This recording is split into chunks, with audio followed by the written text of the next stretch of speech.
qui s'appelle Polanco. Et quand on va encore plus loin, on a encore plein de choses et on ne va pas rentrer dans les détails. Mais voilà, tout ça, ça se passe, le méga défilé, il se passe sur tout ce parcours-là, dans un sens ou dans l'autre. Donc voilà, ça c'est des images justement du défilé sur Reforma. Et le méga défilé, ça consiste en fait avec des chars, il y a une vingtaine de chars à peu près.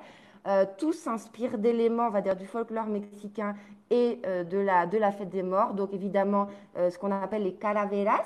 Les calaveras, ben, c'est les squelettes et avec donc 1000 façons de faire les têtes. Sur le fond, derrière à droite, on voit une tête de diable, qui est un personnage vraiment essentiel de toutes les festivités du Mexique.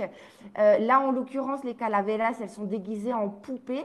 Les poupées bah, qui sont notamment qui sont fabriquées au Chiapas ou dans différentes régions indiennes.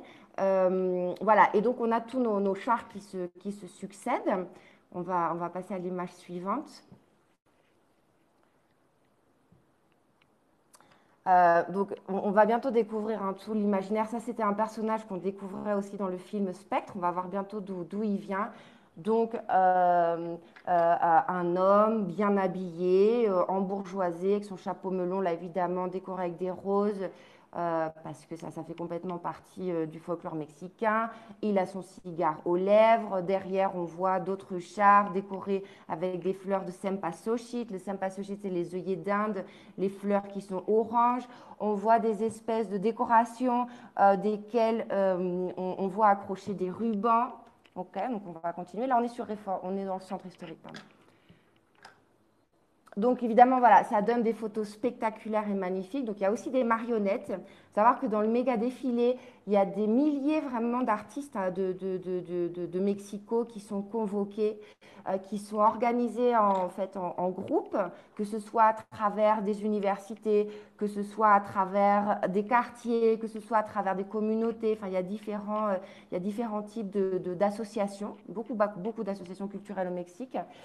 Et donc voilà, les marionnettes, donc on a les chars, on a les marionnettes, on a des groupes de danseurs et on a évidemment bah, tous les déguisements. Et donc voilà, le défilé dure plusieurs heures. On va continuer.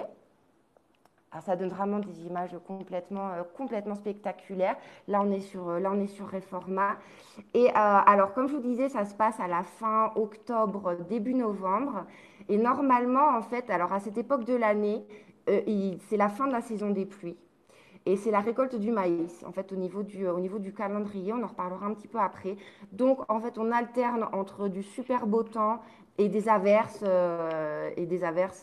diluviennes. Voilà, donc quand vous venez ici à cette époque de l'année, d'ailleurs pendant toute la saison des pluies, il faut vraiment venir avec kawaii, parapluie, mais aussi crème solaire, chapeau, casquette, tout en fait. Parce qu'on passe du beau à la pluie. On va continuer. C'était juste pour le petit clin d'œil. Donc là, on voit nos marionnettes géantes comme on les voyait dans le défilé de Spectre, hein, d'ailleurs, avec nos chapeaux melons. Mais ça peut être déguisé en guerrier mexica. Enfin, on a tout type de personnages. Les personnages inspirés de la Révolution aussi sont très, très présents. On va continuer. Voilà, comme par exemple, on les voit là. Alors, les chapeaux sont un élément très important de façon générale dans le folklore mexicain. Celui qui est au fond à droite, par exemple, il a un chapeau de mariachi qui sont inspirés en fait des chapeaux de charros. Les charros mexicains, c'est entre gros guillemets les cow-boys, mais entre gros guillemets les cow-boys, en fait, si vous voulez, du Mexique, sont plus anciens en fait dans la partie mexicaine. Et en fait, c'est inspiré de l'élevage intensif. Et à partir de là, il y a ce qu'on appelle des suertes, c'est-à-dire des exercices pour bah, en fait, ramener le bétail dans ce qu'on appelle le corral. Et en fait, toutes ces pratiques, elles ont été, si je puis dire, euh, folklorisé dans un espèce de spectacle qui s'appelle la charreria et les charros. Et ça a été, on va dire, la première association de charros, elle est du début du XXe siècle à peu près. Voilà, les femmes, elles sont beaucoup inspirées de tout le folklore mexicain et de toutes les régions du Mexique, de toutes les robes qui existent en fait, souvent d'origine indienne. Donc beaucoup de robes, mais pareil, ça peut s'inspirer aussi de la Révolution. Les chapeaux, c'est pareil. Voilà. Donc on voit encore des diables, là, des personnages de diables sur la gauche. On va continuer. Ok, alors quand on arrive aussi sur Reforma, ça c'est des personnages qu'on appelle des alebrijes, c'est un nom inventé. En fait, tout le festival, je vous disais que la fête des morts aujourd'hui, c'est un festival. Et en fait, il commence vers la dernière semaine d'octobre. Alors ça existait avant le défilé de la fête des morts. Et c'est le défilé des alebrijes. Et les alebrijes, c'est ça. C'est des personnages fantastiques de papier mâché ou de carton-pâte. C'est le cas aussi d'ailleurs de toutes les marionnettes qu'on voyait tout à l'heure dans le défilé, de tous les chars qu'on voyait tout à l'heure. C'est les mêmes techniques qui sont employées. Et ça, voilà, c'est complètement mexicain. Et c'est un artisanat qui est né, c'est un des rares artisanats qui est local, Ciudad de México, en ville de Mexico. Au départ, ils sont de petite taille, c'est-à-dire ils font, je sais pas, de 5 à 40, 50 cm. Dans la conférence de la semaine prochaine, on vous parlera du folklore mexicain, on vous parlera des origines des alebrijes, de la personne qui les a inventés. Mais voilà, à Mexico, depuis plusieurs années, on a le défilé des alebrijes tous les ans, voilà, fin octobre. Et c'est un peu, normalement, je vous dis, ça coïncide à peu près au moment où c'est la fin des pluies. Là, par exemple, en ce moment, pour vous situer dans le temps, on n'est pas encore entré dans la saison des pluies. Elles commencent là, elles vont commencer à commencer à la fin du mois de ce mois-ci, à peu près. Voilà, donc ça, c'était pour vous montrer les alebrijes et les défilés. Alors évidemment, c'est l'occasion aussi quand on y assiste, parce que c'est une ambiance très bon enfant. Il y a évidemment beaucoup d'étrangers, parce qu'ils ont attiré pas mal de monde, mais c'est aussi très mexicain. Il y a énormément de gens d'ici. Il y a beaucoup de familles, donc c'est vraiment une ambiance ultra bon enfant. Il y a des maquilleurs professionnels, parce que toutes les personnes qui sont, on va dire, engagées sur le festival, qui vont être là, par exemple, pour maquiller, voilà, le public, ce sont des personnes qui ont été recrutées officiellement, donc vraiment, on peut y participer en toute confiance. Tout est hyper sécurisé. Okay, donc, on va continuer pour découvrir un des autres aspects de la célébration du festival de la fête des morts. Alors, c'est les Catrinas. Et la Catrina, c'est vraiment un personnage emblématique du folklore mexicain. Alors, on va continuer. Je vous ai mis une photo, enfin oui, une photo de Frida Kahlo c'est quand elle rentre des États-Unis, donc c'est à la fin c'est au début des années 30, non, à la fin des années 30, pardon. Enfin, c'est quand elle rentre des États-Unis avec Diego Rivera, ça se passe mal dans son couple. Et elle se fait, bon, elle a une aventure en fait avec le photographe Murray. Et il va prendre des photos. Alors, elle a toujours été amie avec de nombreux photographes. C'est une des constantes de sa vie, à commencer par son papa, Guillermo Kahlo, qui est devenu photographe sur le tas par le papa de sa femme, donc qui était mexicain d'origine indienne. Et donc était photographe. Et d'ailleurs, c'est à travers lui où elle avait commencé à peindre. Et donc voilà, et cette photo qui est vraiment emblématique de Frida Kahlo, et là où on la voit justement avec son serre-tête, ses fleurs, et en fait c'est toutes ces décorations-là qu'on retrouve dans le folklore mexicain complètement aujourd'hui, et notamment dans les défilés de la fête des morts. Voilà, ben, ça c'est Frida Kahlo en fait, c'est une reprise en fait de la façon de se vêtir de Frida Kahlo. Et ce qu'il faut voir, c'est que comme on la voit là, c'est comme ça aujourd'hui qu'on la connaît, parce que c'est comme ça qu'elle s'est beaucoup représentée, notamment en peinture. Alors, elle varie les coiffes, elle varie les bijoux. Là, c'est des bijoux d'influence clairement complètement novo-hispana. Mais parfois, elle a des bijoux complètement d'origine précolombienne, notamment quand elle a les bijoux avec les perles comme ça de jadéite ou de pierre verte. Et ce personnage, comme on la voit là, habillé avec pareil des vêtements de différentes régions du Mexique, eh bien, c'est un personnage qu'elle s'est créé en fait au fur et à mesure. Et aux États-Unis, elle a beaucoup renforcé ça justement parce qu'elle avait beaucoup la nostalgie du Mexique en fait. Frida Kahlo, elle n'a pas trop accroché avec les États-Unis. Et donc, c'est un personnage qu'elle s'est créé. Et là, il est à peu près abouti, en fait, à ce moment-là où on voit cette photo, qui est vraiment très jolie, de fait, de Nicolas Mouraille. Alors, on va continuer. C'était un petit peu le clin d'œil avec Frida Kahlo. Donc, voilà, ça, c'est la Catrina, le personnage qu'on connaît comme la Catrina. Donc, c'est un squelette qui est habillé en aristocrate ou bourgeoise de la fin du 19e siècle, début du 20e siècle, qu'on fait beaucoup, ok, beaucoup trop, tu as un chapeau. Alors, c'est la mode en plus. Il faut savoir que c'est une époque au Mexique où c'est la mode française complètement. D'ailleurs, il y a tout plein de boutiques françaises, beaucoup de choses qui viennent de France à cette époque, qui sont vendues dans des grands magasins. C'est le moment aussi où les Français ils développent ce modèle de vente que sont les grands magasins. Et là, voilà, on a ce personnage qui est la Catrina qui est donc ce squelette habillé à la mode française, aristocrate, voilà, et avec le chapeau qui a, alors là il est décoré avec des roses, mais on va continuer. Alors juste un tout petit chose, le bâtiment qu'on voit derrière sur votre gauche, c'est le Palais des Beaux-Arts. Voilà, juste pour que vous sachiez. Et alors là, on retrouve encore notre Catrina. OK? Et je vais vous dire bientôt d'où elle vient. Donc là, on est sur Reforma, on voit les chars, vous voyez la foule, le monde, les parapluies, tout ça. OK, on va avancer. Voilà, là aussi une très jolie photo. Donc c'est ce que je vous disais, on peut passer de la pluie au beau temps en l'espace de 5 minutes. Donc on voit notre char derrière de notre Catrina, son chapeau avec des plumes d'autruche, très grande.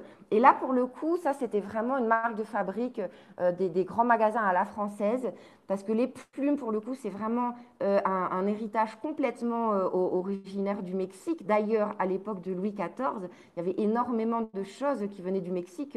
La grana cochinilla, qui a servi à teindre les rideaux de Versailles, mais aussi les plumes. Et c'est à ce moment-là où on va avoir beaucoup de chapeaux, justement, avec beaucoup de plumes qui viennent beaucoup du Mexique, puisque les coiffes de plumes étaient vraiment la caractéristique des guerriers du Mexique. Enfin, le Mexique n'existait pas en tant que tel à cette époque, mais enfin, c'était vraiment une caractéristique de l'Amérique en général, et les coiffes également. Alors là, les chapeaux qu'on voit, c'est plutôt des chapeaux du 19e siècle, donc les chapeaux haute forme, bourgeois, et le chapeau donc de notre Katrina. Alors elle a une belle écharpe aussi, on va voir d'où elle vient. Et voilà, alors là, on a une peinture, une fresque de Diego Ribera, qui est aujourd'hui exposée dans un petit musée qui s'appelle le musée Mural Diego Ribera, qui est sur le parcours en fait de notre défilé. Il n'est pas très loin justement du musée, du Palais des Beaux-Arts qu'on voyait tout à l'heure. Et là, sur le centre de cette fresque qui s'appelle une après-midi dans le parc de l'Alameda, le personnage central, bah, c'est notre squelette, donc notre calavera, avec son chapeau et ses plumes d'autruche. En plus, elle a une écharpe qui est une écharpe du serpent à plumes, vous savez que ça s'appelle le Quetzalcoatl.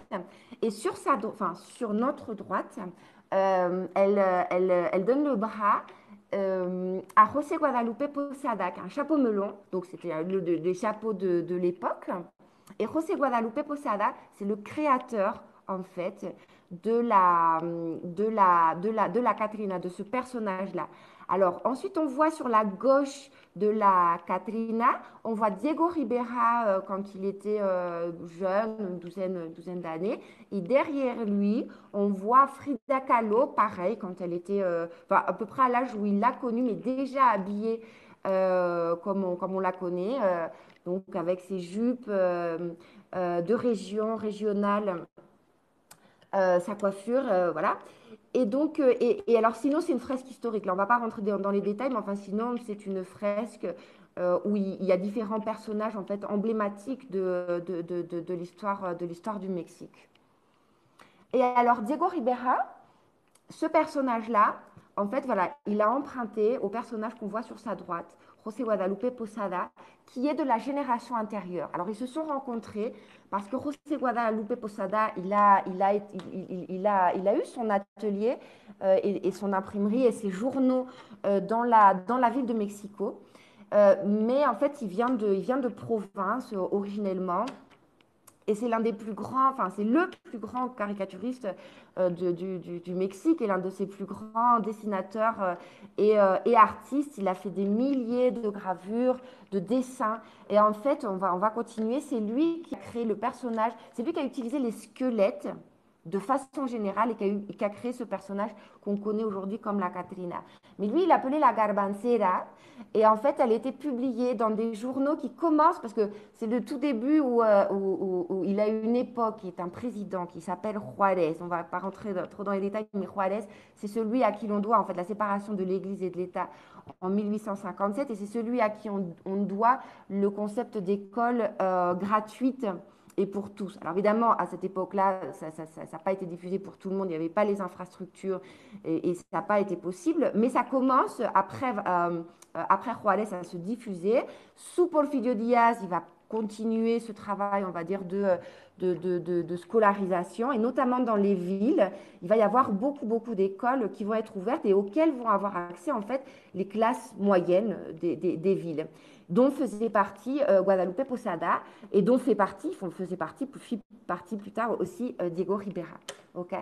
Et donc, c'est lui qui va créer le personnage du squelette, en fait, pour caricaturer l'ensemble de la société mexicaine, que ce soit les classes politiques, que ce soit les classes ouvrières, que ce soit la vie quotidienne, que ce soit les festivités, il va vraiment, que ce soit des références culturelles, il va tout caricaturer.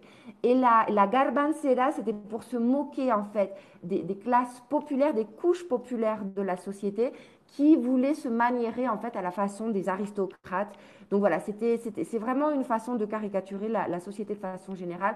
Là, on voit le bourgeois capitaliste sur notre droite avec son gros cigare. C'est un personnage qui a été aussi beaucoup repris par ensuite les muralistes connus du Mexique, que sont Diego Rivera euh, et les autres. Okay.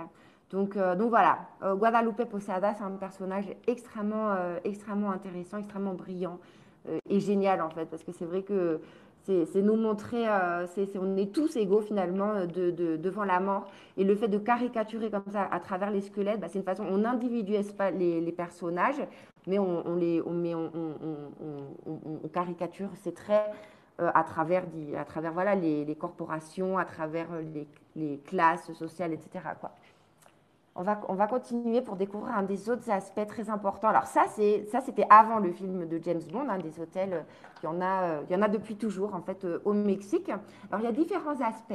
Il y a des installations, des méga installations, comme donc sur le Zocalo. Alors le Zocalo, vous allez voir, on va vous montrer une image de la planche enfin ce qu'on appelle la plancha du Zocalo. Alors bon, vu comme ça, c'est un peu gris et bétonné, mais en fait c'est un espace qui est tout le temps, où il y a tout le temps des événements, et donc ils sont tout le temps en train de monter des scènes pour des concerts, pour des spectacles, pour des férias, pour des installations artistiques, comme on va voir là. Alors, juste une petite chose, on a en face, le Palais National, il est vers l'est.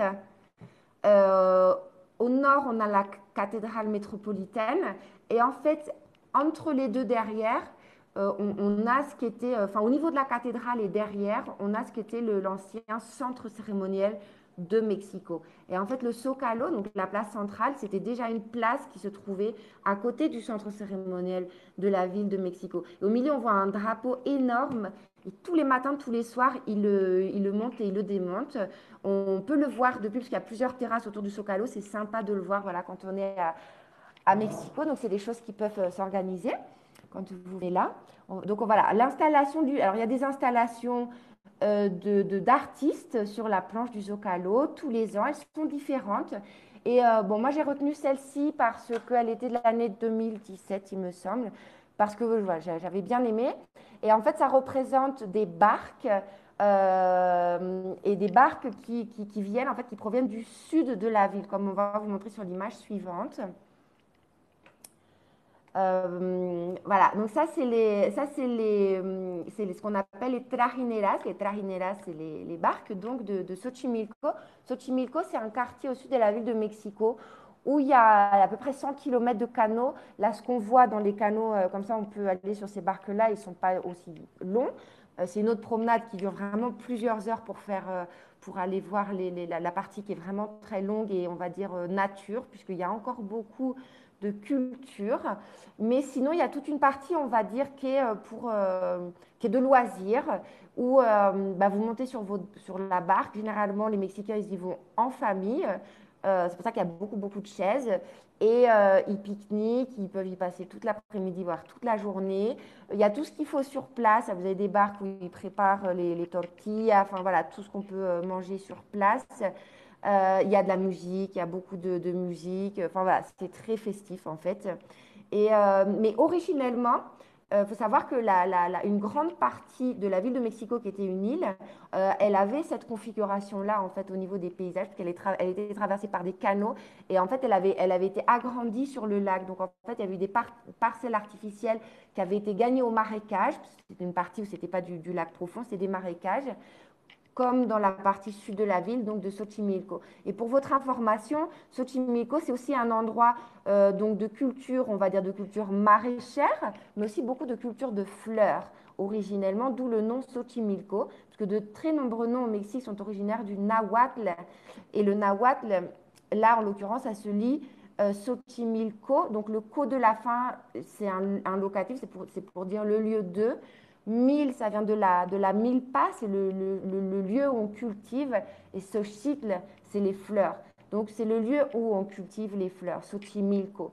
Et pendant encore jusqu'au début du XXe siècle, enfin, même jusqu'en 1920, c'est-à-dire Frida Kahlo dans son enfance, elle a connu ça. Vous aviez encore un canal qu'on appelle le canal de la Viga qui montait depuis Xochimilco, qui passait par Coyoacán et qui remontait tout droit et qui arrivait au centre, pratiquement au centre historique en fait de Mexico. Et sur le long de ce canal, pas très loin aujourd'hui, bah, le canal n'existe plus, c'est une avenue, mais pas très loin, il y a un grand marché, ça s'appelle Jamaica, qui est un grand, grand marché aux fleurs à Mexico. Alors, on va continuer sur les installations. Bon, voilà, ça c'est pour vous montrer ce que ça donne de nuit, nos barques qui avaient été montées par Betsabe Romero, l'artiste qui l'a montée. Sur le fond, là-bas, on voit la cathédrale, on continue avec une autre vue de nuit. On va continuer. Alors, pourquoi elle a mis des barques sur le Zocalo? Je vais vous montrer ça sur l'image suivante. Eh ben parce que ça c'était l'île de Tenochtitlan, Mexico Tenochtitlan, le nom originel, c'est ça, le nom aztèque, c'était Mexico Tenochtitlan. Et originellement, c'est un petit îlot agrandi à l'aide de parcelles gagnées au marécage et entrecoupé en fait. Elle était complètement quadrillée par des canaux. D'ailleurs, la circulation se faisait principalement par canaux. D'ailleurs, la circulation dans l'ensemble de la vallée de Mexico se faisait par canaux. Et d'ailleurs, la conquête, quand Cortés, parce qu'il est rentré une première fois pacifiquement, vous savez qu'il il se fait chasser par la grande chaussée qu'on voit là juste devant nous, qui a un axe est-ouest, donc qui part de ce qui était le centre cérémoniel et qui arrive à l'ouest de ce qui était les rivages à cette époque-là. Et il va se faire chasser et ensuite il va revenir, il avait fait des alliés, et il va revenir par bateau, lui il va carrément construire des bateaux de guerre, je sais plus 6 ou 8 frégates, et il va conquérir, il va faire un siège de Mexico, il va couper tous les accès à travers les chaussées, il y en avait 3, il coupe les accès et ensuite il fait le siège avec ses bateaux. En 3 mois, voilà, c'est Mexico, Tenochtitlan est tombé. Donc voilà, c'est pour vous montrer déjà que Mexico, c'est l'une des villes qui a le plus changé ces 500 dernières années, mais pour vous montrer quand même l'horizon qui existait de Mexico Tenochtitlan avant l'arrivée des Espagnols. Voilà, alors pour continuer sur les installations, vraiment, c'est les hôtels on a de tout. Là, c'est inspiré, pareil, de Mexico Tenochtitlan, puisqu'on a un Tzompantli. Les Tzompantli, bah, c'était un râtelier de crâne, voilà, qui était comme ça, alors beaucoup plus grand. Ça, c'est celui du Palais des Beaux-Arts, réalisé par des artistes des Beaux-Arts. OK.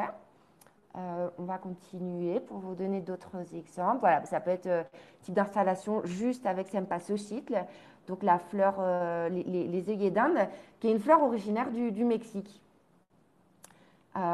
Beaucoup cultivée sur les hauts plateaux du Mexique. Alors voilà, on peut avoir aussi des références à d'autres cultures du monde, puisque, puisque nos hôtels, en fait, ça peut vraiment être tout. Ça peut être, donc là, c'était un tribut aux cultures antiques du Mexique. C'était des installations l'année dernière au musée Dolores Olmedo. Moi, je trouve que c'est très esthétique tout ce qu'il y a à voir avec comme ça l'Asie. Donc c'est pour ça que je vous ai mis celle-là. De l'empereur de Chine, à celui qui s'est fait enterrer avec les milliers de guerriers. Alors ça fait référence, vous voyez, dans nos hôtels et nos installations, on peut avoir vraiment tout ça. Ça fait référence à la peinture de Diego Rivera que je vous ai montré tout à l'heure, avec la Catrina, Frida Kahlo, Diego Rivera enfant, et puis sur la gauche, José Guadalupe Posada. On va passer à l'image suivante. Alors voilà, normalement, en principe, un hôtel, c'est quand même dirigé à une personne morte, une personne décédée. Alors ça peut être, tout le monde peut faire son hôtel où vous voulez. En fait, vous pouvez le faire chez vous. Par exemple, au Mexique, enfin, oui, dans les différentes villes du Mexique, dans les entreprises, ils font des hôtels également. Ça peut être pour des artistes qui vont inspirer des personnages historiques. Ça peut être vraiment pour qui vous voulez, en fait. Et le principe de l'hôtel, eh bien, donc, c'est pour une personne pour laquelle vous avez de l'affection. Vous pouvez le faire vous tout seul de votre côté, vous pouvez le faire en famille, vous pouvez le faire avec un groupe. Je ne sais pas si vous faites partie d'un club de sport, d'art, de musique, enfin voilà, tout ce qu'on veut. Donc vous mettez une photo, une peinture, tout ce que vous voulez de la personne. Et ensuite, en fait, ça consiste à mettre des éléments qui se rapportent à cette personne, de choses qu'elle aimait. Donc, notamment par rapport à la nourriture, puisque l'idée, c'est que, en fait, venu le jour des morts, de la célébration des morts, eh bien, elle retrouve, en fait, le jour où elle vient de vous rendre visite, elle retrouve des aliments qu'elle est appréciée de son vivant. Alors ici, on met beaucoup de fruits, déjà parce que ça se conserve bien, parce que quand même, les offrandes, ils le font quand même pendant, ça dure au moins 1 ou 2 semaines. Donc voilà, beaucoup de fruits, beaucoup de sucreries également, des sucreries typiques mexicaines, mais enfin les sucreries, comme il y en a beaucoup, enfin les recettes sont beaucoup venues aussi d'Espagne et de France, voilà. Donc beaucoup de sucreries, beaucoup de pain. Alors oui, le pain, il faut savoir que le pain de la fête des morts, ici c'est de la brioche. Voilà, donc c'est vrai que quand on arrive de France, on n'est pas forcément ultra épaté devant le pain de fête des morts qui est une brioche. Mais voilà, ici, c'est pas forcément le petit déjeuner de tous les jours de manger de la brioche. Donc voilà, pour la fête des morts, c'est ça. Et alors après, on a des éléments, là, on a des éléments qui se rapportent à la vie de la personne. Et Diego Ribera, en l'occurrence, il faut savoir qu'il a beaucoup œuvré au cours de sa vie pour diffuser tout ce qu'il avait à voir quand même avec le, le, le, le les cultures populaires du Mexique. Et donc là, voilà, on a des différents éléments des cultures populaires. Sur notre droite, par exemple, on voit un personnage qui est en train de porter un espèce d'échafaudage avec du papel picado. C'est les carrés comme ça de papier très très fins, vous savez, qui sont découpés. Et ce petit échafaudage, en fait, il faut savoir qu'il y a des pétards dessus. Et ça existe vraiment. Et dans tout ce qui est, dès qu'il y a une fête en fait au Mexique, soit parce qu'on fête un saint, parce que c'est la fête des morts, parce que dans certains villages, ça va se passer comme ça, que ce soit pour le carnaval, enfin voilà, ça peut être différentes célébrations, ils vont sortir ce qu'on appelle les toritos. Donc le personnage, en fait, il représente un taureau, c'est pour ça il a un casque, en fait, avec des cornes, et derrière lui, l'échafaudage qu'on appelle des toritos, en fait, ça, c'est des pétards c'est une structure qui va exploser, en fait. Voilà, c'est un système mécanique. Et ça, ils en font des structures géantes. Et ça, vous avez en toutes les célébrations. Il faut savoir qu'ils sont fous des pétards, les Mexicains. Et c'est un des pays qui consomme le plus de pétards au monde. Vraiment, il y en a dans toutes les fêtes. On voit le personnage qu'on voit avec un grand chapeau et des plumes et un espèce de gros peignoir. C'est ce qu'on appelle des chinelos. Ça, c'est originaire voilà, d'ici. Alors, en fait, c'est des espèces de danseurs ça accompagne des fanfares, parce que pareil, vous avez des fanfares dans chaque groupe, groupe sportif, école, enfin, vraiment tout ce que vous voulez, chapelle, communauté. Hein. Donc voilà, ils vont d'un endroit, généralement c'est des processions en fait. Le défilé, ça vient de là, en fait, ça vient des processions. Et les processions, bah, ça sort d'un point A pour aller à un point B. Ça se passe beaucoup, beaucoup dans la rue, c'est-à-dire tout se passe en fait en extérieur souvent.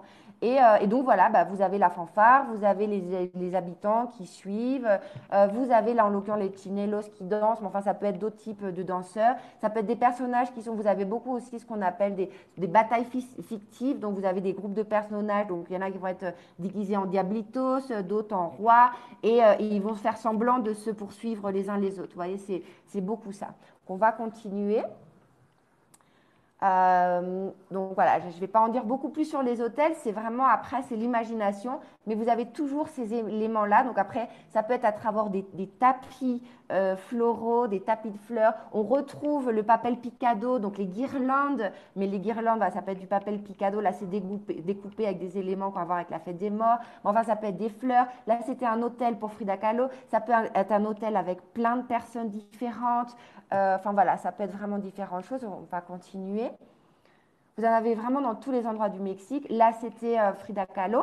Donc, par exemple, quand on se promène à Mexico, dans tous les endroits, dans tous les musées, tous les restaurants, hôtels, enfin vraiment partout, partout dans la rue. Vous avez vraiment des hôtels, on peut vraiment en voir partout. On va continuer.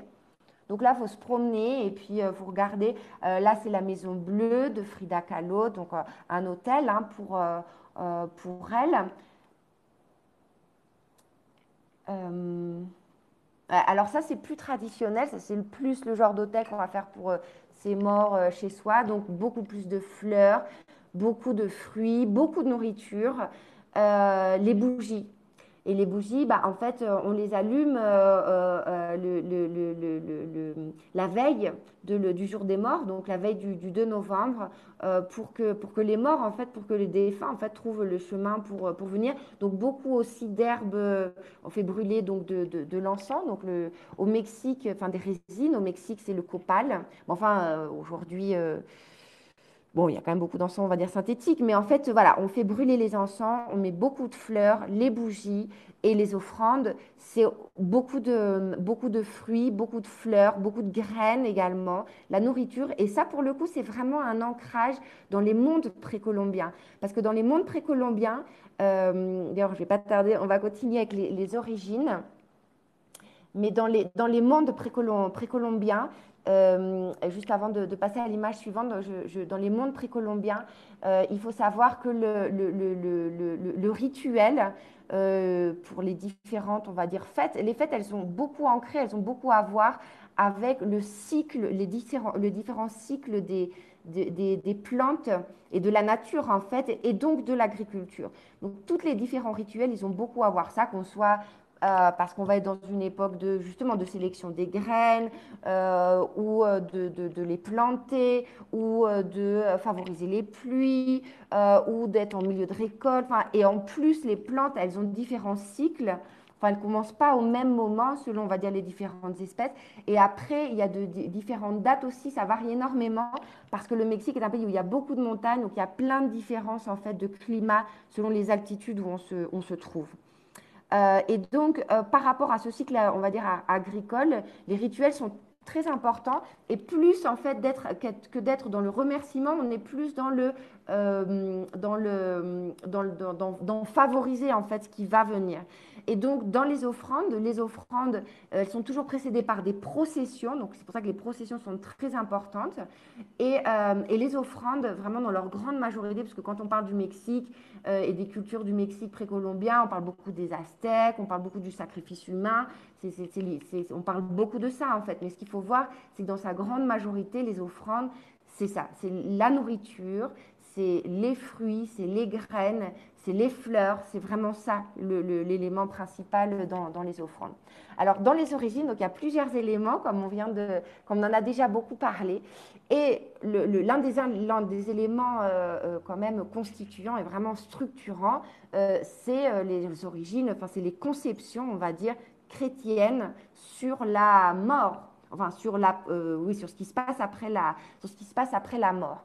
Et donc, dans la conception chrétienne, dans les premiers temps de l'Église chrétienne, euh, ce qui était le plus, on va dire, mis en valeur, c'était la vie éternelle. Donc, c'était, on va dire, la vie après la mort, c'était la vie éternelle. Donc, on accentuait le fait que, en fait, si on rentrait dans la communauté chrétienne, on allait, en fait, accéder à la vie éternelle.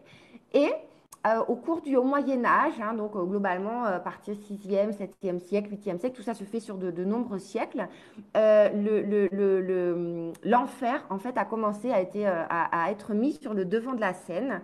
Et il est représenté, en fait, dans les miniatures des manuscrits du Moyen Âge comme un monstre, en fait, enfin, la gueule d'un monstre, associé avec les éléments du feu et les éléments rocheux internes à la terre.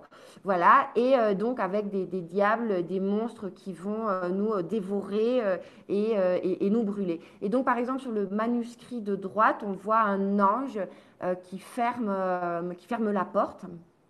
Qui ferme la porte des enfers, puisqu'il y avait l'idée qu'après le jugement dernier,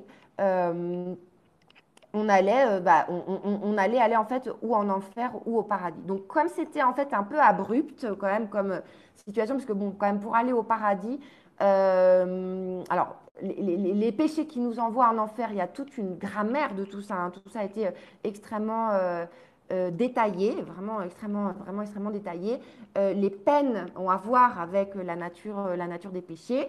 Et pour aller au paradis, voilà, fallait vraiment s'être comporté voilà, comme un saint. Donc, comme c'était un peu abrupt, au cours du 9e, 10e siècle, il y a un nouveau concept qui est arrivé. On va passer d'image. C'est le purgatoire. Okay, et c'est l'image qu'on voit à droite avec Dante au purgatoire. Donc, c'est une image de la Renaissance, hein, assez tardive. Le concept du purgatoire, il est bien antérieur. Mais enfin, c'est l'idée, voilà, c'est globalement l'endroit où, si on n'a pas commis trop de crimes, où on va tous.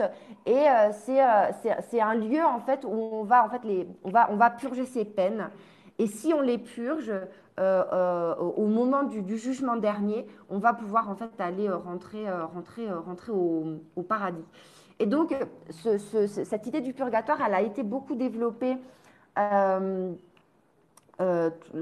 autour de, je vous dis, le 10e, 11e, 12e siècle. C'est l'ordre des Clunisiens, d'ailleurs, qui a pas mal développé cette idée. Et ça va aussi de la main, si vous voulez, avec la célébration à un moment précis de l'année des morts, en l'occurrence le 2 novembre. Faisant suite au 1er novembre, le 1er novembre, en fait, au départ, ça a été la célébration des martyrs de l'Église chrétienne, notamment des martyrs du IIIe siècle, avant que l'Église devienne une institution, avec Justinien au IVe siècle, qui va en faire la religion en fait d'État. Jusqu'à ce moment-là, le christianisme n'est pas du tout une religion d'État. Et donc, les chrétiens, d'ailleurs, les chrétiens sont martyrisés. Et donc, le 1er novembre, donc tous les saints, en fait, c'est les saints martyrs. Et en fait, à un moment donné, bon, ils ont choisi une date pour que ce soit tous au même moment. Mais pareil, ça ne s'est pas fait du jour au lendemain. Tout ça se fait vraiment à travers les siècles. Et le 2 novembre, comme je vous le disais, c'est l'idée donc de célébrer tous les morts. Et donc, qui sont au purgatoire, qui sont en train de purger leur peine au purgatoire. Et une façon de les aider à purger leur peine, c'était à travers des prières et des dons. Okay. Et donc, le 2 novembre, le fait en fait d'avoir une date bien délimitée dans le temps, c'était une façon de structurer en fait les prières pour les personnes au purgatoire et les dons. Okay. Donc, on va continuer. Cette vision, on va passer à l'image suivante, c'est cette vision en fait chrétienne de millénaires qui a été en fait diffusée au Mexique après la conquête du Mexique et donc l'évangélisation en fait qui a suivi. Là, on ne peut pas rentrer dans les détails de l'évangélisation, il y aurait beaucoup de choses à dire parce qu'en fait elle s'est faite en plusieurs étapes. Mais un des éléments, on va dire, très importants, bon ça c'est très important à comprendre de façon générale dans l'histoire du Mexique, c'est qu'après l'arrivée des Espagnols, Et pendant 150 ans, pendant une centaine d'années, un petit peu plus, 120 ans, les populations indiennes vont être réduites à peau de chagrin parce qu'en fait, elles vont souffrir de vagues d'épidémies qui vont les réduire vraiment. Là, c'était les moitiés, voire les trois quarts des villages en entier qui étaient complètement décimés, voire complètement. Si bien qu'on va passer de à peu près 20 millions d'habitants au moment de l'arrivée des Espagnols à 1,5 million un siècle plus tard. Et donc, cette réduction, cette diminution drastique des populations indiennes va accélérer et va faciliter, si vous voulez, le processus de christianisation. Et donc là, on voit deux peintures. Alors, elles n'ont pas été faites, celles-ci, au Mexique, mais elles vont inspirer des peintres créoles du Mexique.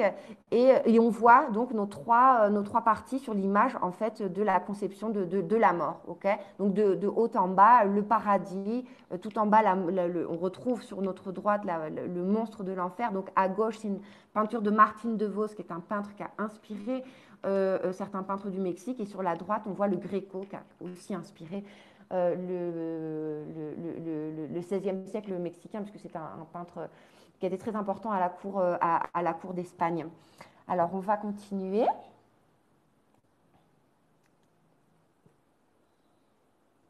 Là, je vous ai mis à gauche une peintre de Valdés Leal, qui est un peintre du XVIIe.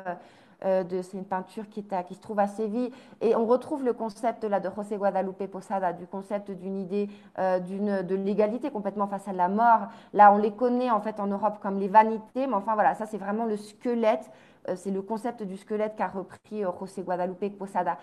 Dans le Mexique, dans le langage mexicain populaire aujourd'hui, enfin de l'espagnol du Mexique, on la connaît comme on l'appelle pas la calavera, on va dire le mot courant c'est calavera, mais on l'appelle la flaca. Ou la parca, c'est comme ça, dans le langage populaire, c'est la parca, la flaca, okay, qui va venir nous visiter. Là, sur la droite, voilà, c'est une peinture, pareil, des cieux en haut, enfin les cieux de façon générale, et la défense surtout, on va dire, de l'Église catholique. Le temps avance, donc là, je ne vais pas plus m'étendre sur ce thème-là, mais on aura l'occasion d'en reparler. C'est passionnant, enfin, c'est tout le baroque mexicain, c'est très très intéressant parce qu'il y a plein de langages cachés, etc. Donc on va continuer. Voilà, je vous ai mis une petite image du baroque mexicain quand même parce que c'était vraiment quelque chose. Et les défilés justement qu'on retrouve aujourd'hui, qu'on a aujourd'hui dans la ville de Mexico, c'est des réminiscences de ces défilés et de ces processions ininterrompues qui existaient à Mexico jusqu'à la fin du XVIIIe siècle. Et en fait, c'est la fiesta barroca qui est en réalité extrêmement métisse, qui a 1000 facettes selon si on se trouve en ville, selon les villes où on se trouve. Mexico est particulièrement métissé, par exemple. Mais si on est dans des villages, enfin vraiment tout ça varie. Mais la constante, c'est vraiment les défilés, quoi. Les processions ou les défilés, on va dire. Le défilé, c'est une version laïque un peu de la procession, si vous voulez. Et ça va être mis à mal, ça va être terminé. Si vous voulez, le baroque va être balayé d'un revers de la main à la fin du XVIIIe siècle avec ce qu'on appelle les réformes des Bourbons, un petit peu avant, si vous voulez, l'indépendance du Mexique. Donc, on va continuer. Pour vous parler un petit peu quand même de la conception de la mort dans les cultures du Mexique précolombien. Alors, précolombien, c'est avant Christophe Colomb, c'est avant l'arrivée des Espagnols. Et en fait, dans les mondes précolombiens, c'est très complexe, c'est très difficile. On ne peut pas les simplifier ou les résumer en peu de temps.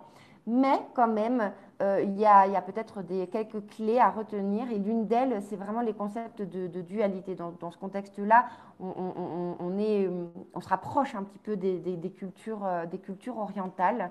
Et c'est vraiment le concept que tous les organismes vivants, toute la vie, que ce soit les plantes, que ce soit et les hommes et les animaux, notre cycle, il est vraiment conçu comme un cycle vie, mort, où en fait l'existence, c'est ce cycle en entier.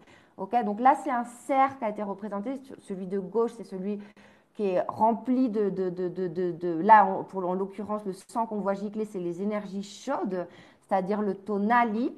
Euh, et, euh, et alors, en plus, bon, là en plus, il est hermaphrodite. Mais enfin, on va pas rentrer dans les détails.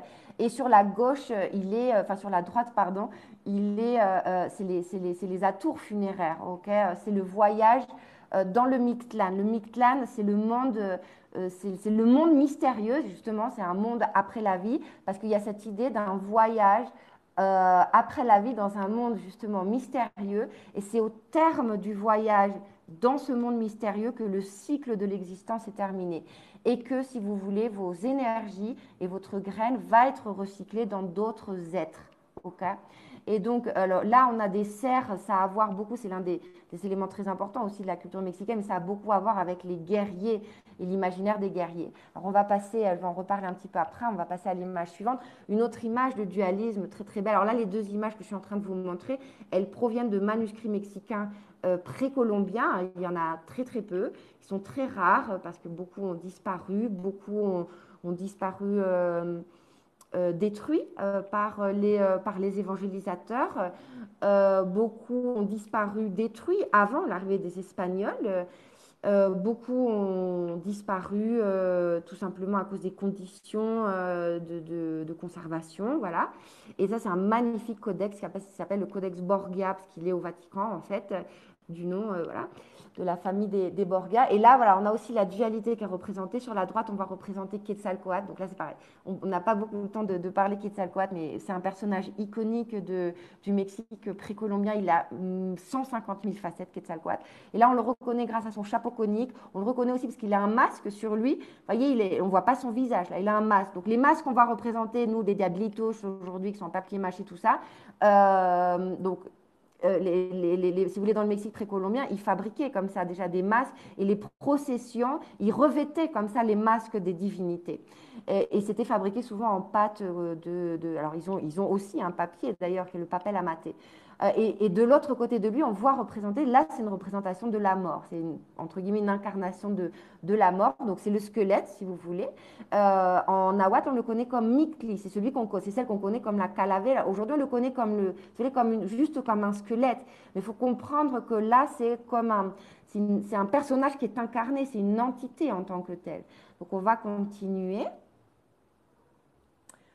pour vous montrer des images alors là, c'est un codex encore, hein, c'est comme ça qu'on appelle les manuscrits peints du Mexique précolombien, celui du tout début de l'époque, après l'arrivée des Espagnols. Et donc, c'est pour ça qu'il y a déjà des écritures en alphabet espagnol, pardon, en alphabet latin. Celui-ci, en l'occurrence, il est conservé au Palais Bourbon. Donc, il s'appelle le Codex Bourbon. Et là, on voit justement à quoi ressemblent un petit peu les processions. Donc, à droite, on voit des processions. Et les processions, je vous dis, ça peut être, enfin, je veux dire, c'est pas obligé d'être en ville. Souvent, d'ailleurs, ça se passe dans les montagnes. Il y a énormément de culte aux montagnes, justement, pour favoriser les pluies. Les processions, donc, c'est donc des costumes. Les costumes, souvent là, dans les mondes précolombiens, ça fait référence ou bien à des ancêtres ou bien à différentes divinités. Des divinités, il y en a des centaines de centaines. Et puis en plus, chaque divinité a différentes manifestations. Donc ça fait... et une grande partie justement de toutes les festivités, c'est la préparation. En fait, ils passent énormément de temps à préparer les costumes, les aliments, les offrandes, tout ce qui va être les éléments décoratifs. Donc voilà, ça passe vraiment beaucoup, beaucoup de temps. On a beaucoup d'informations à ce sujet. Et là, sur notre gauche, on voit le moment un peu où culmine, si vous voulez, une procession où les personnes que l'on voit défiler sont vraiment habillées dans les costumes de divinité. Là, en l'occurrence, c'est une divinité qui a à voir avec le maïs. Et voilà, donc il y en a plein, hein. Il y aurait beaucoup, beaucoup de choses à dire par rapport à ça. N'hésitez pas à nous donner vos commentaires par rapport à des thèmes qui vous intéresseraient. On va continuer, découvrir l'image suivante. Alors, bon, il y a 1000 aspects par rapport à la mort dans les mondes précolombiens. Là, quand même, on ne pouvait pas aborder ce sujet sans vous présenter à Mictlantecutli. C'est le personnage qu'on voit sur la gauche. Mictlantecutli, donc c'est le seigneur du Mictlán. Tecutli en nahuatl, c'est le seigneur. Mictlán, bah, c'est le Mictlán, c'est le monde des morts. Ok. Nous, on l'appelle souvent l'inframonde. La traduction qu'on donne du Mictlán, c'est l'inframonde. Mais l'inframonde, on va dire dans les langues indiennes, ils ne le décrivent pas forcément comme un lieu souterrain en fait. L'élément principal pour décrire les matières du Mictlán, c'est l'eau. En fait, c'est un monde qui est complètement aquatique. Donc, vous voyez, c'est un monde en fait aux antipodes de l'enfer. Et on va dire les évangélisateurs vont essayer de superposer évidemment les croyances, les croyances chrétiennes Et en fait, il va y avoir beaucoup de syncrétisme et de métissage. Et les interprétations, on va dire, du christianisme vont être très variables, en fait, au Mexique. C'est pour ça que c'est extrêmement syncrétique. Alors ensuite, sur Mictlantecutli, donc là, vous voyez, il est en train de se décomposer. Il a vous voyez donc sa mâchoire, en fait, il a une mâchoire amovible. Et il a sa dentition du haut, en fait, elle est recouverte avec des coquillages, qui est une caractéristique en fait du processus de transformation quand on va commencer à faire notre voyage dans le Mictlán. Et avant de faire le voyage dans le Mictlán, au moment où on meurt, symboliquement, dans les cultures précolombiennes, en tout cas chez les Mexicas, chez les Aztèques, l'image de droite, là qu'on voit, c'est Tlaltecutli. C'est un monolithe énorme, incroyable, qui a été découvert il n'y a pas très longtemps, en 2010, devant le Templo Mayor de Mexico. Ça, on en reparlera dans une autre visite virtuelle. C'est une découverte exceptionnelle. Et lui, en fait, c'est Tlaltecutli. Donc, on retrouve Tecutli, c'est donc le seigneur Tlali de la terre, Tlaltecutli. C'est une espèce de crapaud géant, vous voyez. Et c'est lui qui nous avale, mais qui avale tout le monde, en fait, au terme de notre voyage ici sur Terre. Il nous avale, d'où son énorme mâchoire comme ça. Et en fait, comme il dévore également le soleil tous les soirs au moment du coucher du soleil. Et une fois qu'on a été avalé enfin mangé, dévoré par Tlaltecutli, commence le voyage justement dans le Mictlán. Et, euh, et donc, c'est un voyage mystérieux. On reparlera dans d'autres visites de ce voyage plus en détail. Et en fait, nos énergies vont se séparer en fait de notre corps. Et dans les conceptions, dans les mondes précolombiens, il y a l'idée on est à la fois, en fait, au moment de notre naissance, on reçoit à la fois des énergies chaudes et froides. Les chaudes, elles vont résider dans la tête, les froides dans le foie, d'où le foie là qui ressort de ses côtes sur Mictlantecutli. Et donc ça, c'est le réceptacle, si vous voulez, des énergies froides. Et on a également une graine qui se trouve dans le cœur, c'est la teiolia. Et en fait, au moment de notre mort, la graine, elle va être extraite, si vous voulez, de notre corps. Et elle va être c'est comme un reset, si vous voulez, d'ordinateur. Dans le ventre de Tlaltecutli, qui est une espèce de grande matrice universelle, elle va être vidée, en fait, de tout son contenu pour être réutilisée dans un nouvel être vivant. Donc, Tlaltecutli, si vous voulez, elle va être fécondée à travers d'autres rituels. Et à partir de là, il va y avoir une nouvelle germination. Okay. Et en ce qui concerne les énergies chaudes et froides, il faut savoir qu'il nous incombe au cours de notre vie de les travailler, notamment en ce qui concerne les guerriers et on va dire certains chefs qui peuvent être des hommes et des femmes. Ça dépend en fait des régions, enfin, des couples. Et en fait, tout ça va être, les réceptacles de tout ça, ça va être les ossements. Donc les énergies, il y en a qui vont rester dans les ossements, il y en a d'autres qui vont voyager, qui vont retourner voilà, dans l'univers, et tout ça circule et tout ça va être réintégré dans d'autres vivants. Donc vraiment l'idée de la vie-mort, c'est vraiment l'idée d'un cycle. On va continuer. Voilà, donc là, c'est une image de funérailles, de ce qu'étaient les funérailles des Tlatoani de Mexico. Les Tlatoani de Mexico, là, on a une visite magnifique à faire sur le Templo Mayor, parce que, en fait, à Mexico, il faut savoir que les archéologues n'ont jamais retrouvé, en fait, des tombes des Tlatoani de Mexico. Les Tlatoani, c'est les rois, entre guillemets rois, c'est pas tout à fait le même concept du pouvoir qu'en Europe, mais enfin, on va dire, voilà, c'est les rois, c'est les rois de Mexico. Et on n'a pas retrouvé en fait leur tombe. Et la découverte du grand monolithe là, que je vous ai montré, et peut-être en fait, mais peut-être les archéologues sur la piste. Alors bon, tout a été détruit hein, de Mexico Tenochtitlan, il n'y a plus rien en ce qui concerne ce qui était les monuments. Mais en ce qui concerne ce qui était sous terre, les Espagnols, ils n'ont rien déterré. Donc tout a été en fait enterré. Donc ils découvrent des choses incroyables. Et là sur la gauche, on voit la préparation en fait du corps du défunt. Et à Mexico, et dans d'autres sociétés parfois, mais ça dépend. Mais en ce qui concerne le Mexico, il faut savoir que les funérailles des guerriers et du Tlatoani se faisaient par incinération. Et donc la préparation, là sur la gauche, on voit la préparation du fardeau funéraire où donc les os étaient cassés, hein, puisque pour pouvoir le replier en position de fœtus. Tout ça a été emballé dans des magnifiques tissus de coton qui étaient recouverts, pareil, de masques, de divinités, de plumes, de bijoux, de plein de choses, plein d'offrandes. Et le corps, beaucoup, beaucoup de fleurs, de copales, etc. pour les odeurs. Et en fait, l'incinération se faisait sur un bûcher. En ce qui concerne le Tlatoani, ça se faisait devant le Templo Mayor de Mexico. Alors là, justement, sur l'image suivante, on va découvrir le Templo Mayor de Mexico. Enfin, ce que c'était. Aujourd'hui, il n'y a plus rien, il y a juste un trou, en fait, que l'on peut, donc des ruines. Donc on visite les ruines, mais les funérailles du Tlatoani se faisaient devant le Templo Mayor de Mexico. Et le grand monolithe qu'on a vu tout à l'heure là, de l'Atlatecutli, il a été retrouvé juste devant, au milieu, devant le temple, sur le parvis devant le Templo Mayor. Voilà, donc on va passer à l'image suivante. Je suis obligée de passer un petit peu rapidement parce que bon, c'est un peu en clin d'œil. Ça fait partie des offrandes, des milliers d'offrandes qu'ils ont retrouvées au pied, justement autour, en dessous et autour de l'Atlaltecutli, du monolithe.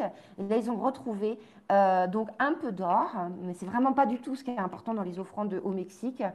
Ils ont retrouvé voilà, des milliers de coquillages, et ces milliers de coquillages, parce que les offrandes, où elles sont le contexte, où elles représentent, donc là en l'occurrence, elles représentent les paysages sacrés, elles représentent le Mictlán. C'est pour ça qu'on a autant de coquillages, parce que ça représente les eaux, si vous voulez, qui étaient conçues comme des eaux marines. Donc voilà, les coquillages du Mictlán. Et là, on continue pour découvrir l'une des offrandes absolument incroyables qu'ils ont découvert au pied du Templo Mayor, qui est bon là on voit un squelette d'un jaguar, mais ils ont retrouvé un couple. Ils ont retrouvé le couple et ils ont retrouvé également un couple d'aigle royaux. Et là, on a la dualité en fait entre l'aigle et le jaguar, la dualité de la vie. Il faut savoir que l'aigle, il est représenté, il est conçu, il symbolise le soleil de jour, c'est-à-dire la course du soleil, on va dire d'est en ouest, et le jaguar représente le soleil de nuit, c'est-à-dire la course du voyage dans le Mictlán, dans ce monde mystérieux qu'on ne connaît pas. Et ensuite, on retrouve la dualité aussi au niveau des couples, hein, puisqu'on a le aigle femme, femelle, mâle, et pareil pour les jaguars. Et bon, c'est aussi une représentation guerrière, puisque le Tlatoani était chef de guerre avant tout. Et il faut savoir qu'il y avait des ordres guerriers, aigles et jaguars. Hein. Donc ça, on découvre ça dans la visite du Templo Mayor. On va continuer pour vous donner quand même un petit aperçu des différentes destinations à découvrir au Mexique, donc évidemment toutes les grandes villes et notamment Mexico voilà. Et dès qu'on commence à être un petit peu plus dans les villages et dans tous les cimetières en fait du Mexique, alors c'est plus ou moins décoré, mais voilà, mais en principe en fait tous les cimetières, il va se passer des choses dans tous les cimetières, parce que là pour le coup vraiment tous les Mexicains vont vraiment aller se recueillir auprès de leurs morts. Alors, ça peut être le premier dans la journée, le premier au soir, ou le 2 voilà, dans la journée. Généralement, les cimetières ouvrent à 10 heures le matin. Et donc, voilà, bah, c'est sur les tombes. Là, c'est le Michoacán, c'est Pascuaro, donc beaucoup, beaucoup de fleurs de cempasúchil, beaucoup de bougies, donc vraiment la nuit, c'est un spectacle, c'est très, très, très joli.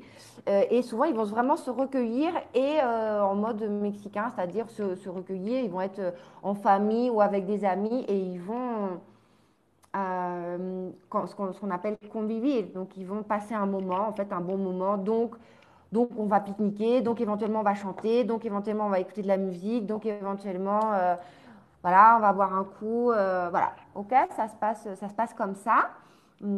Et on va continuer pour vous montrer un petit peu d'autres images. Là, ouais, je voulais vous montrer quand même une peinture. On a voulu vous montrer une peinture, une très belle peinture de Saturnine Eran, de Cempasúchil, le moment donc où elle est récoltée, fin octobre.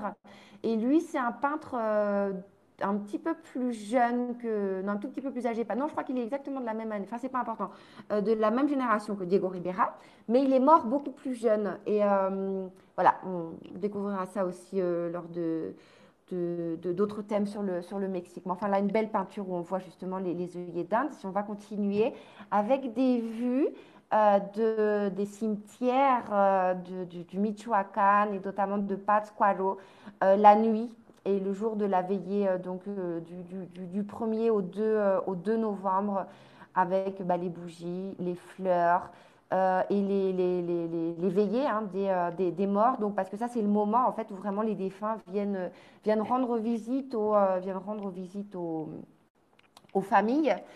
Et donc, si vous voulez, c'est vraiment des croyances complètement syncrétiques. On va continuer, sachant que pour organiser un circuit ou un voyage à cette époque-là de l'année, faut s'y prendre à l'avance. Bon, cette année, c'est vraiment une année un petit peu spéciale, mais il faut vraiment s'y prendre à l'avance parce que, par exemple, là, à Pasqualo, tout est pris vraiment d'assaut. Hein. Donc, vous pouvez pas y aller au dernier moment. C'est des choses vraiment qu'il faut prévoir à l'agence avec bah, vos conseillers de voyage préférés. Et donc, il y a beaucoup de choses à voir. Là, on va continuer avec une pratique, là pour le coup, qui remonte complètement au temps précolombien, à Pomouche, dans le Campeche, et qui consiste en fait au moment de ces célébrations des morts, de sortir et de sortir les ossements des ancêtres et les nettoyer, les donner soin en fait. Voilà, donc on les sort des tombeaux et on les astique. Et ça, en fait, ça vient. Alors là, c'est carrément une filiation mésoaméricaine précolombienne. Et l'exemple, parce que c'est le culte aux ancêtres. Et le culte aux ancêtres se faisait effectivement à travers le fait de garder les ossements dans des boîtes qu'on installe dans des grottes ou dans des chambres funéraires qui peuvent se trouver dans différents endroits. Ça peut être en dessous des maisons, enfin, ça peut être différents endroits. Aujourd'hui, ce sont à 100% là pour le coup, c'est à 100% des cimetières. Et l'exemple le plus connu de ça, c'est les ossements qui ont été retrouvés avec les trésors de la tombe 7 de Monte Alban, dont ce crâne. Et là, ce crâne, en fait, il a la particularité d'avoir une mâchoire inférieure amovible, comme on voyait tout à l'heure sur Mictlantecutli. Il a la même dentition du haut. Donc, vous voyez, c'est l'ancêtre qui est en fait en train de faire son voyage dans le Mictlán en processus justement de transformation. Okay, ses yeux là incrustés de coquillages. Et là, pour le coup, en plus, il a été recouvert d'une mosaïque de petites aisselles de turquoise, qui est un art qui a été développé beaucoup à l'époque des Toltecs, donc en fait à peu près au Xe siècle. Ça, c'est plus tardif. Hein. Là, on est à peu près au XIIIe siècle. Et en fait, si vous voulez, la turquoise, elle est associée avec une pierre de feu. Dans la symbolique, c'est pas une pierre d'eau, c'est vraiment une pierre de feu. Elle est solaire, elle est associée avec le solaire, elle est beaucoup associée aux guerriers. C'est une matière précieuse complètement. Et donc, si vous voulez, là, on est face à un ancêtre d'un lignage important. On va continuer pour vous montrer quand même deux, trois bijoux qui ont été retrouvés avec ces ossements d'ancêtres, dont ce crâne. Et c'est bon, ils ont retrouvé des choses absolument splendides. Il y a des centaines et des centaines de bijoux. Là, j'ai mis ceux en or, mais il y a des choses magnifiques de perles, de jadéite, enfin de jade, de turquoise, de corail. C'est vraiment très, très, très, très beau. On peut faire aussi une présentation sur la tombe 7 de Monte Alban. Et sur la droite, on voit une broche qui représente en fait justement cet ancêtre. Et donc on voit au milieu donc sa tête de calavera, le squelette. On retrouve la mâchoire amovible, il y a une énorme coiffe sur la tête de plumes. Et en dessous, vous voyez, il a un grand donc il a des colliers, les colliers comme vous voyez tout à l'heure de Frida Kahlo. Et puis là, on voit, il a un grand pectoral comme ça. Et on voit en fait que les inscriptions que l'on voit représenter, ce sont des dates. Et ça a à voir avec, on va dire, des dates importantes dans le cadre en fait d'une lignée. Parce que tout ça, ça a à voir avec un lignage qui gouvernait, si vous voulez, sur une seigneurie. Et en fait, on a plusieurs choses à la fois, parce que dans la tombe 7 de Monte Alban, donc c'est à la fois le culte aux ancêtres, et ces ancêtres, si vous voulez, ils sont les garants d'un lignage et des décisions que va prendre ce lignage. Et en l'occurrence, on avait eu un mariage avec un autre lignage, donc si vous voulez, une alliage, une alliance de couronnes. C'est un peu le niveau, c'est un peu comme des seigneuries, c'est un peu comme des comtés, c'est un peu comme en France, ce serait un peu comme des châteaux d'un comté. Vous voyez, quand vous allez avoir une alliance entre deux familles, eh bien, dans le contexte, on va dire, du Mexique, vous aviez des cérémonies. Et ces cérémonies, elles se passaient notamment à travers des cérémonies de culte des ossements aux ancêtres. Donc là, en l'occurrence, bah, ça se passait dans un tombeau. Là, le tombeau, en l'occurrence, il se trouvait à Monte Alban. Donc, on va continuer, on ne va pas tarder là à terminer. Voilà, donc en fait, destination pour aller au Mexique et découvrir des festivités, bah, en fait, c'est partout. Parce que le Mexique est très riche culturellement, pratiquement partout. Et on a prévu bientôt une conférence, on va bientôt vous confirmer sur les différentes, justement le folklore un petit peu du Mexique et les différentes cultures du Mexique. Donc voilà, on vous en dira plus à ce moment-là. Et pour terminer, nous allons vous poser quelques questions avant que vous posiez vos questions. OK? Alors, première question, et vous êtes invité à répondre assez rapidement. Comment s'appelle la fleur emblématique de la fête des morts? Première réponse, cempasúchil. Deuxième réponse, bisnagas. Troisième réponse, nopales. Quatrième, volubilis.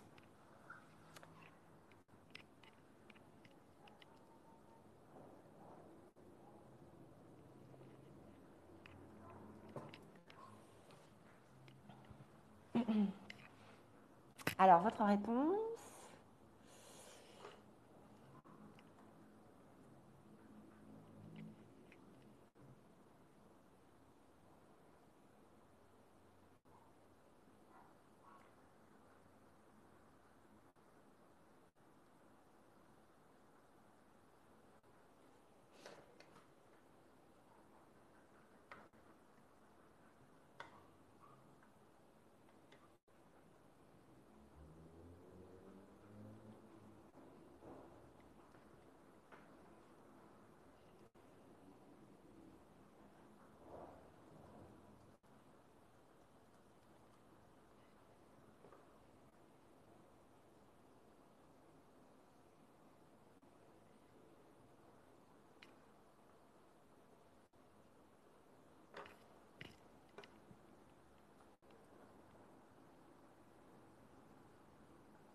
Bon, bah, je vais enchaîner sur la deuxième question.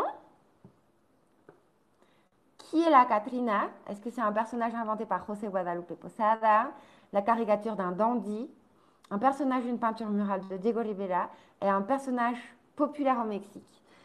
Et la troisième question, et vous répondrez bah, tout en même temps, depuis quelle année la fête des morts fait partie du patrimoine mondial immatériel de l'UNESCO?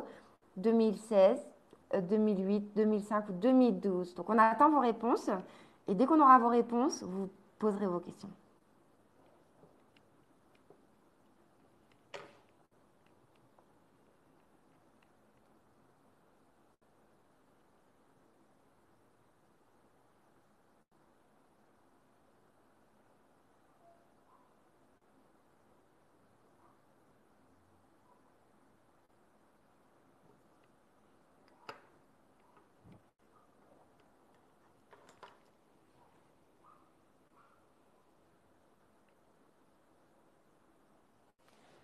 Ok, oui, bah oui, c'est ça. Euh, la fleur emblématique de la fête des morts, effectivement, c'est Cempasúchil. De son nom en nahuatl, Cempasúchil. Nous, on la connaît comme les œillets d'Inde. Et en nahuatl, en fait, Xochitl, c'est fleur. Et Sempoal, en nahuatl, c'est la vingtaine. Et la vingtaine, il faut savoir qu'il fonctionne avec un système vigésimal, donc de base 20, donc 0, 20, 400, etc. Et donc, la vingtaine, c'est vraiment considéré en fait comme une totalité. Donc, c'est pour ça que Sempoal Xochitl, parce que ces pétales recouvrent l'ensemble de la fleur, en fait. Donc, voilà, Sempoal Xochitl. Qui est la Katrina? Ah, intéressant les réponses. Vous avez mis un petit peu tout. Et en fait, c'est effectivement un petit peu tout. C'est à la fin un personnage inventé par José Guadalupe Posada. C'est effectivement la caricature d'un dandy, même si j'ai oublié de vous dire que le Katrina, ça vient de l'espagnol Catherine. Enfin, c'est la féminisation de l'espagnol Catherine. Et Catherine, c'est la traduction du dandy. Donc, hein, c'est le personnage fin 19e, fin du second moitié du 19e, qui va commencer à s'habiller comme on s'habille en fait aujourd'hui, et qui au début était un bourgeois ou issu de la bourgeoisie ou de l'aristocratie.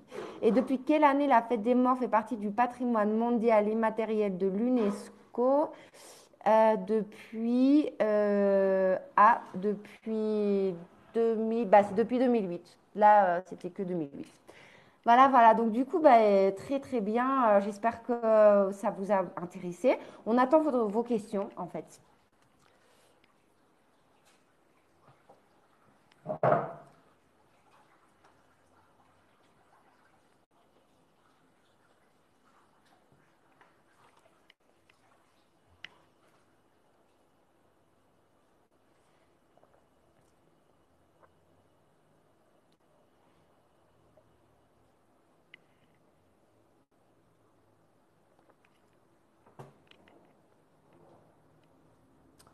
Vos questions, vos commentaires, n'hésitez pas, hein.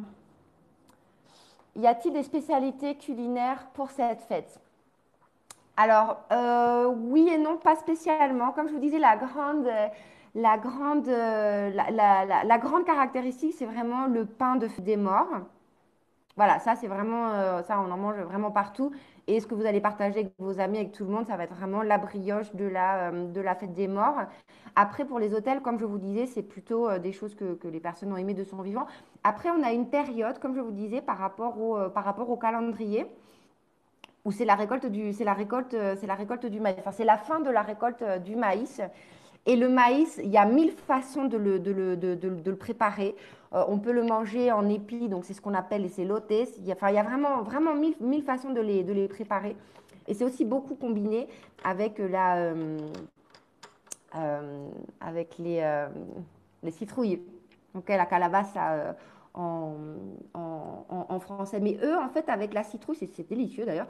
Ils la mangent alors ça, c'est principalement cette époque-là de l'année. Ils la mangent principalement sucrée. Et donc, en fait, ils cuisent leur citrouille avec de la mélasse. Donc, ici, c'est ce qu'on appelle le piloncillo. Ils la mettent en entier, en fait. Enfin, ils font cuire avec tout, hein, avec la peau, les graines. Ils font beaucoup de desserts avec les graines, d'ailleurs, de citrouille. C'est délicieux aussi. Et donc, ça, ouais, ça, c'est vraiment un dessert spécial typique de cette époque-là de l'année, mais qu'on trouve principalement sur les marchés. C'est-à-dire, dans les restaurants, c'est pas spécialement quelque chose, une spécialité qui sert. Il faut aller un petit peu dans les marchés ouais, pour manger la citrouille sucrée. Mais eux, ils la font sucrée, oui. Ils font pas spécialement comme nous, des purées de citrouille ou des choses comme ça. Ils font pas trop ça.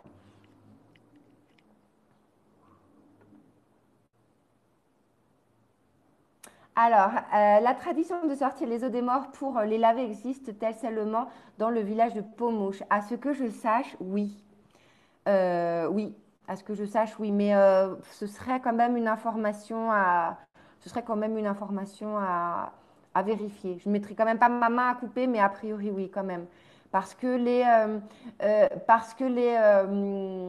là, on va dire, c'est quand même une pratique on va dire, dans les termes de l'Église, ce serait quand même carrément idolâtre. Et l'Église a quand même, elle a permis certains syncrétismes, mais elle a quand même poursuivi et éradiqué quand même de nombreuses, on va dire, pratiques qui lui paraissaient horriblement idolâtres et païennes. Ok. Donc ça fait partie des choses qui n'étaient pas, non, qui faisaient pas trop partie de ce qui était permis. Donc dans ce qui était permis et dans ce qui a été longtemps permis, par exemple, c'était les danses. Et les danses, elles étaient permises. Alors, elles ont été interdites avec plus ou moins de succès d'ailleurs, mais elles ont été interdites pratiquement définitivement assez tardivement, d'ailleurs à la fin du XVIIIe siècle, au moment justement des réformes bourbonnes. Ok, est-ce que vous avez d'autres questions? Des commentaires?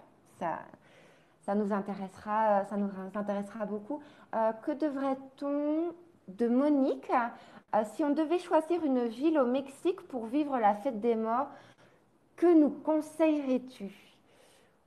Ouf, c'est une question difficile. Euh, parce que toutes les régions, il y a beaucoup de... Alors, bon, quand même plutôt, on va dire, les régions traditionnellement plutôt des hauts plateaux enfin, ou les régions mayas ou Oaxaca, c'est-à-dire des régions où vous avez à la fois euh, Euh, non, c'est dur comme question parce que dans toutes les régions du Mexique, il y a de tout en fait. Donc, mais ce que je recommanderais, c'est quand même de passer par Mexico, en profiter pour passer 1 ou 2 journées à Mexico. Et ce que je vous recommanderais aussi, c'est de vous centrer effectivement sur un endroit. C'est-à-dire, si vous décidez d'aller par exemple au Chiapas, restez au Chiapas. Si vous voulez aller, enfin, en tout cas pour ces journées-là, pour passer en fait, il y a beaucoup d'endroits de villages où ça va pas être, vous n'allez pas avoir, comment dire, ça se vit sur le moment en fait. Il faut se promener, il faut être là, donc il faut prendre le temps. C'est ça que j'aurais envie de dire.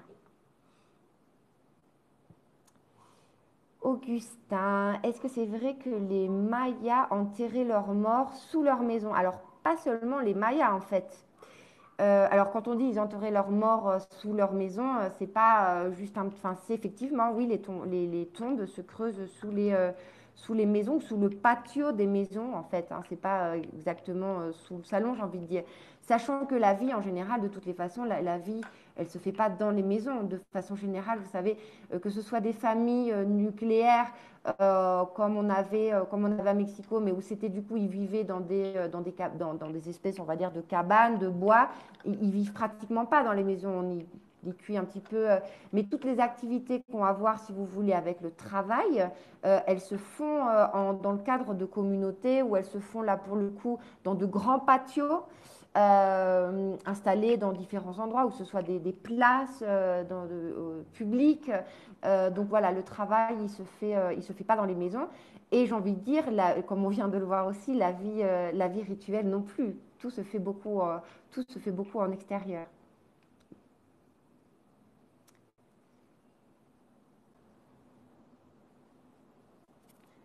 Si vous avez une autre De question. nouveau.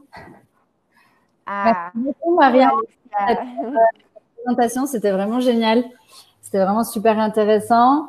Merci beaucoup à toi, Marion, pour ton temps, ton expertise et voilà toutes les informations que tu nous as fournies aujourd'hui sur la fête des morts qui est super intrigante pour nous étrangers. Donc, c'est vraiment super intéressant de voir un petit peu le bagage historique de cette tradition. Donc, merci à toi et merci à tous d'avoir participé à notre première session. Voilà, on espère que ça vous a plu, que vous avez passé un bon moment, que vous avez pris des choses sur cette tradition.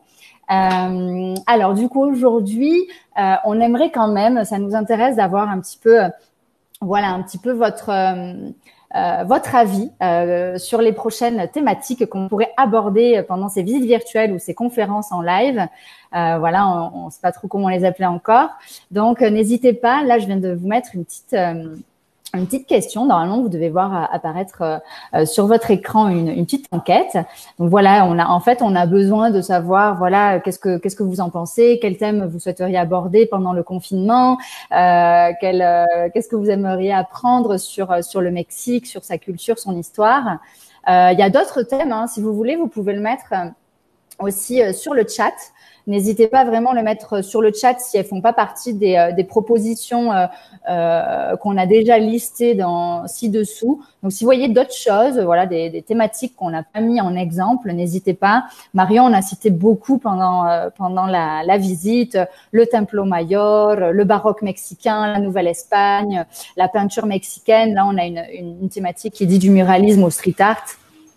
Mais voilà, mettez ce dont vous avez envie, ce qui vous inspire, et ça nous aidera à choisir les prochaines thématiques.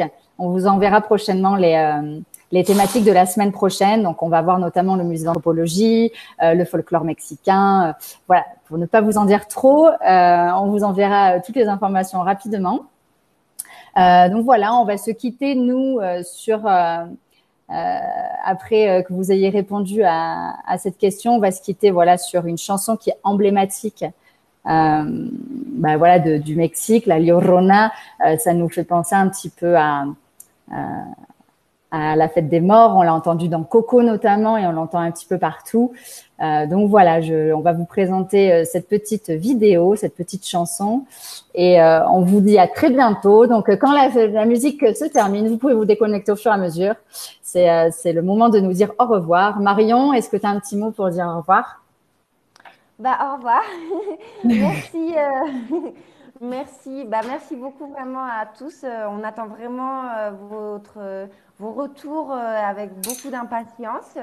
Et voilà, j'espère que tout aura été clair, qu'on a un petit peu dépassé le temps. J'espère que ça n'aura pas posé de problème pour vous. Voilà, au revoir et à bientôt. Ay,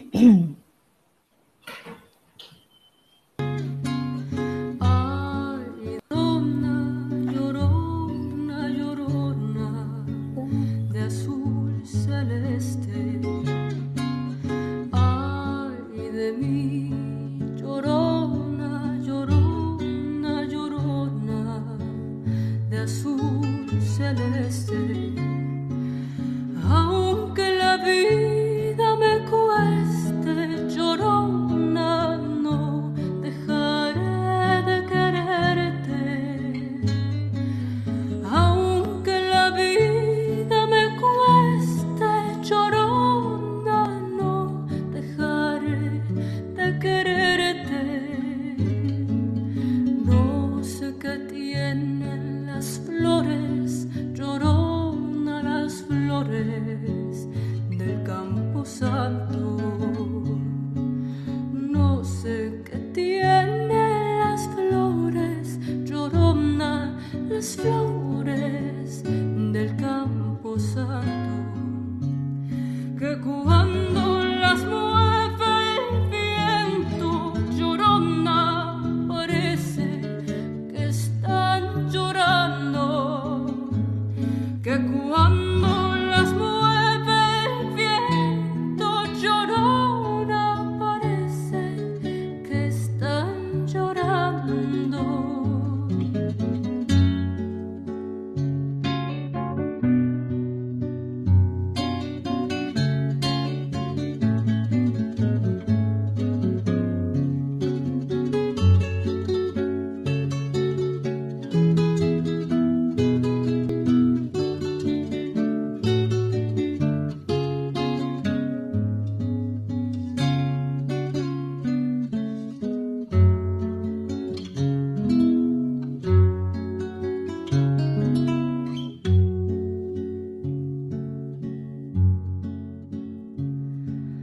A un santo Cristo de fierro, llorona, mis penas le conté yo. A un santo Cristo de fierro, llorona, mis penas le conté yo. ¿Cuáles no serían mis penas, llorona, que el santo Cristo lloró? ¿Cuáles no serían mis penas, llorona, que el santo Cristo lloró? No creas que porque canto, llorona, tengo el corazón alegre. No creas que porque yo canto, llorona, tengo el corazón alegre. También